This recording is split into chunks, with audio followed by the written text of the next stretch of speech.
BRS party के social media convener money कृषांक ने कहा है कि लोकसभा इंतखाबात करवाने वाला इलेक्शन कमीशन नहीं है बल्कि ईडी एनफोर्समेंट डायरेक्टोरेट है। मनी कृषांक ने तेलंगाना भवन में मीडिया से बात की। उन्होंने कहा है कि लोकसभा इंतखाबात के दौरान बीआरएस रुकन कानून साज कौंसिल कविता को गिरफ्तार करके जेल में डाल दिया गया है। उन्होंने कहा है कि बीआरएस पार्टी और केसीआर को इंतखाबात के दौरान दबाव डालने की नीयत से कविता को गिरफ्तार किया गया।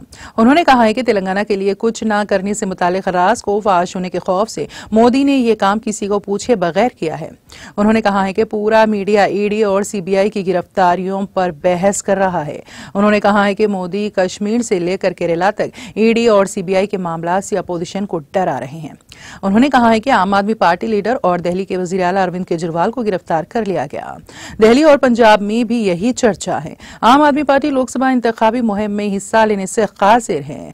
कल ईडी ने केरला के वजीर आला पिनराई विजयन की दफ्तर को नोटिस जारी किया। आरजेडी लीडर से ईडी तफ्तीश कर रही है। ईडी का नोटिस महाराष्ट्र में शिवसेना के उम्मीदवार की नामजदगी के चंद घंटों के अंदर आया।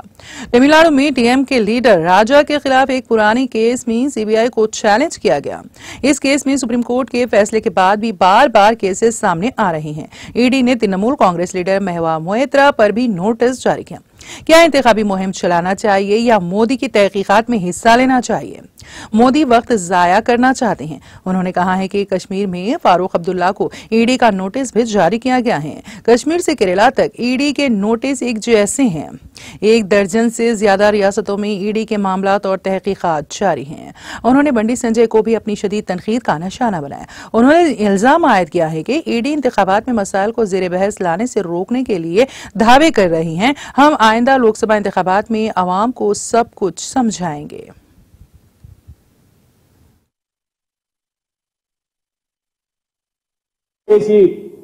మైండ్ ని ఫిక్స్ చేసే ప్రయత్నం చేస్తున్నారు, అజెండాని ఫిక్స్ చేసే ప్రయత్నం చేస్తున్నారు. వాళ్ళు ప్రచారం చేయకుండా వాళ్ళ పార్టీలు వాళ్ళ కార్యకర్తలు రోజు ఇట్లా ప్రెస్ మీట్లు పెట్టి మేము మాకేం సంబంధం లేదు ఈడీతోని, మేము కోర్టుతోని కొట్లాడతాం, కోర్టులో పోరాటం చేస్తాం, న్యాయ పోరాటం చేస్తాం. మా నాయకులు కేటీఆర్ గారు పోయి అక్కడ మా నాయకురాలు అక్కడ జైల్లో ఉన్నది కాబట్టి, వారి సొంత చెల్లె జైల్లో ఉన్నది కాబట్టి మా వర్కింగ్ ప్రెసిడెంట్ అక్కడ బిజీ ఉండాలి, కేసీఆర్ గారు ఒంటరి కావాలి. ఇట్లా ప్రతి ఒక్కళ్ళను కూడా ఆ నాయకుల కీలకంగా ఉన్న ఆ పార్టీలో ఉన్న నాయకులను ఇవాళ అరెస్ట్ చేసి వాళ్లకు నోటీసులు ఇచ్చి ఎలక్షన్ ని ఇట్లా జరిపాలనే కుట్ర నరేంద్ర మోదీ గారు చేస్తున్నారు. ఖచ్చితంగా దేశ ప్రజలు కూడా వీటన్నిటిని కూడా, ఎందుకంటే ఇవన్నీ కూడా తేలవు. ఈ ఈడీ మోదీ గారు వేసే ఆరోపణలు ఇవేవి కూడా ఇప్పటి వరకు కన్విక్షన్ రాలేదు. ఇందులో కూడా ఓటీటీ సిరీస్ నడిపిస్తున్నారు, వెబ్ సిరీస్ నడిపిస్తున్నారు. ఇవన్నిటిని కూడా ఇట్లా చేసి ఎలక్షన్స్ వరకు ఇంత హంగామా చేసి ఫలితాలు ఏదో తీసుకోవాలనే ప్రయత్నం చేస్తున్నారు. ఖచ్చితంగా రానున్న లోక్సభ ఎన్నికల్లో వీటి మీద కూడా మేము తెలంగాణ ప్రజల ముందు చెప్తాం. ఇదే కిషన్ రెడ్డి గారు ఏమని చెప్పారు, బీఆర్ఎస్ ఖతమైపోయింది XYZ అని అన్నారు. దాన్ని 30 మంది అభ్యర్థులు కూడా మా పార్టీ నుంచే కిషన్ రెడ్డి గారు మా ఎంపీలను మా దగ్గర ఎమ్మెల్యేలుగా ఉన్న వాళ్ళను ఇవాళ తీసుకొని మీ దగ్గర అభ్యర్థులు చేశారు.